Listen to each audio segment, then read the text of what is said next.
Hey Dawson, what's going on, man? Look through all your clips. I thought this was a good one to break down.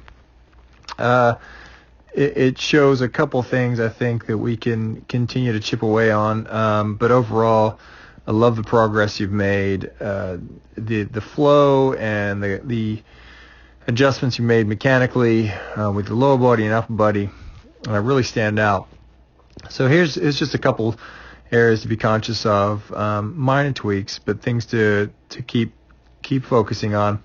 So we've still got a little bit of an element of the front side arm wanting to pull away from the throw, and so when this happens, it creates kind of an early separation with the front shoulder, and so you got to think this back arm is in a race in the sequence to catch up and get ahead, right? And so at that moment here, when your front arm wants to come out and around a little bit, you can see it's difficult for you to elevate your elbow through the rest of the throw.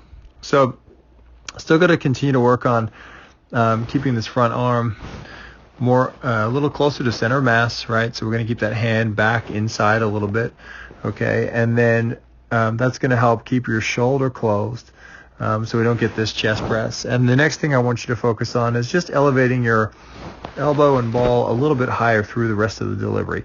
So we're not driving too low, especially on a deeper throw like this, under the chin line, right? So optimum elbow angle is probably somewhere in the neighborhood chin to nose when we're at square to the target. Okay, so that's from an upper body standpoint. When we move down to the lower body, we can see here front foot's in the air probably a little bit longer than it needs to be, okay? And so this is going to prevent a clean transfer of power into the throw, right? And so a lot of that's set up on the drop. So we want to get this back foot to kind of hook over this direction just a little bit more so the lead leg doesn't have to travel so far to help the hip clear. Once you get it in the ground, you've got a good drive by the back hip.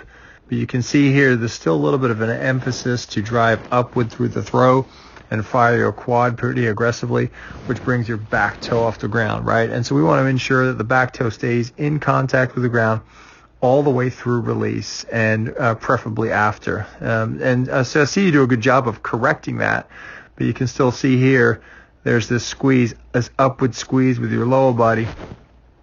I'm going to keep those hips low to the ground on the throw.